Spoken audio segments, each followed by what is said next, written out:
As I said in the start of this video, this is not a video where I answer your questions. More or less, I'm looking for an answer. How do you guys, out of the 200,000 people who watch me here on YouTube, has to be someone who has an answer to this. How do you deal with resentment that's been building up over the course of several years? And I almost wonder if there's different types of resentment, because I have resentment from the religion, and then I have resentment from being hurt and betrayed by people who I thought I could trust, and then I find out, my most recent event, oh, she has a boyfriend, and I've invested all this time and money into her, and she basically kept it a secret from me. And I don't know if that's the same type of resentment, but it's religion resentment, relationship resentment, I don't know. Fuck this man. Ladies, I call upon you. I implore you. Find this man and give him the old in, out, in, out.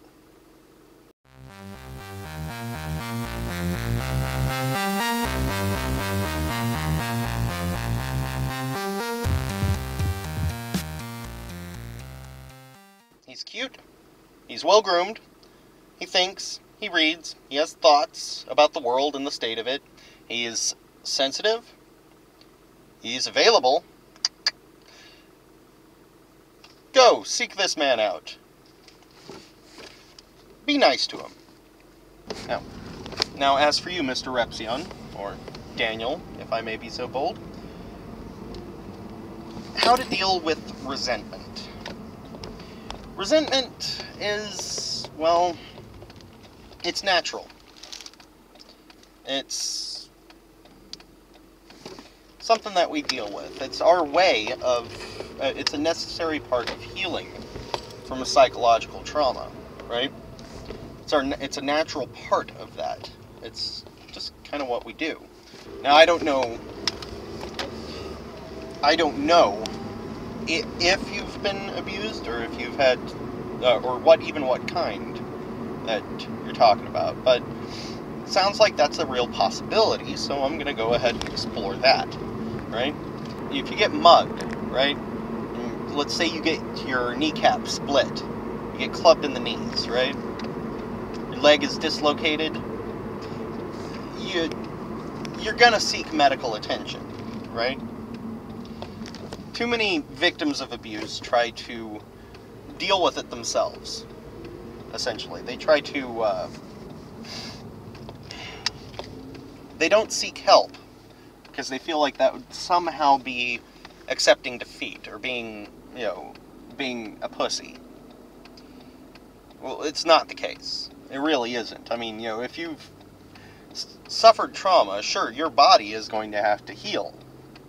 Same as if you've suffered mental trauma, your mind is going to have to heal, so you shouldn't feel shy about, seeking out and accepting help. And like I said, resentment is a natural defense mechanism. It's a step in healing.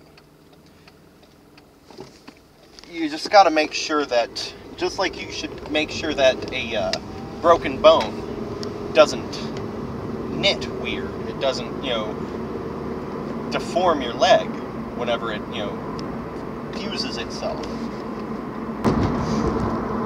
Just like a broken leg needs to be reset before it can heal properly.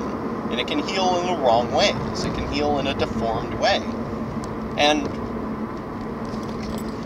just like that, you need to make sure that your resentment is healthy resentment. It's if you let it define you, if you let that resentment define you, if you let it just take over, that could be just as damaging. It can be really damaging. Find those who've gone before you. Find those who've survived and prospered despite their history of abuse. They've been there before. They know what you're going through. And they've managed to dig themselves out of that hole. They know the way out. So follow your predecessors. Now, as far as religion, talking about resentment on that score? Well, you know, funny thing about kids is that they believe whatever it is you'll tell them. I've got a daughter. She's 4. She's wonderful. Her name is Ruby. She's just the sweetest, funniest, smartest kid in the world. Well, we play a little bit of a game at dinner time every so often.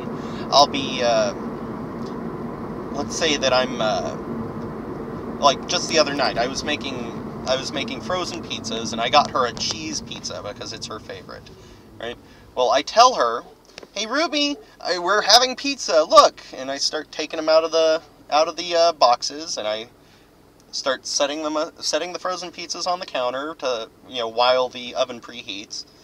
And, you know, Ruby's like, "Did you get me a cheese pizza?" And I say, "Yes, I did. I got you a cheese pizza."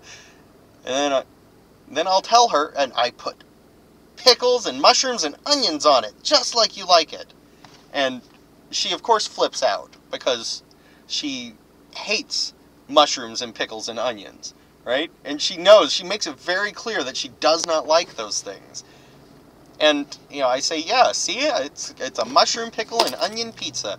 And she's like, no, don't give me mushrooms, pickles, or onions. I just want a cheese." And she's getting upset, even though she can clearly see the pizza right in front of her and see that there's no pickle, there's nothing but cheese on it, right? Because she's a kid. And, you know, 4-year-olds, they will believe anything the grown-ups tell them. She buys it hook, line, and sinker. And, you know, even though her eyes clearly refute this. She could tell that I'm not telling the truth, but kids trust their parents more than they trust their own senses. And I mean, that's what it is to learn from that. So if you're telling that kid that if they don't do everything that's in this particular book that is written by God, that they're going to go to hell, a place of eternal torment, then they're going to believe it. And that will be, you know, they're still trying to figure out the world. They're still gathering data about reality. They're still building a model of their own reality in their head. And when that gets incorporated onto it, it gets buried, it gets cemented, it becomes part of the foundation of their reality. And yeah, losing one's religion because of that can be a really traumatic experience. And you can you can meet with a lot of just really surprising and extreme reactions to that sort of thing too. From, you know, the people, from your religious peers and stuff. It can be really disheartening. You can be estranged from people that you otherwise love. Yet they start treating you differently because of this. It's because you represent a threat. Make them question their own religious beliefs. And it can be painful to do that in the first place, but they're trying to protect themselves from that very pain. They're trying to protect their beliefs at all costs. They won't let you go. If you could save somebody from going to hell, if that was what you honestly believed was going on, wouldn't you do it? Wouldn't you stop at nothing to save them from eternal torment? Now, they don't stop and wonder why a just and benevolent and omnipotent God would, you know, if in a universe where that sort of thing exists, why anybody would go to hell. Why hell would even exist in a universe designed by an omnipotent and benevolent God. They don't even think about that. Because they can't think about that, because if they even think about it, they could condemn themselves to hell. Or they could question their own beliefs. They could think about, they've inculcated themselves so much. They are the victim, every bit the victim of this religious meme. This self-replicating idea that just it has defenses. The idea has defenses against any and all criticism. So, I mean, they're the perpetrators of this kind of abuse, this religious abuse. They're every bit the victims that anyone else is.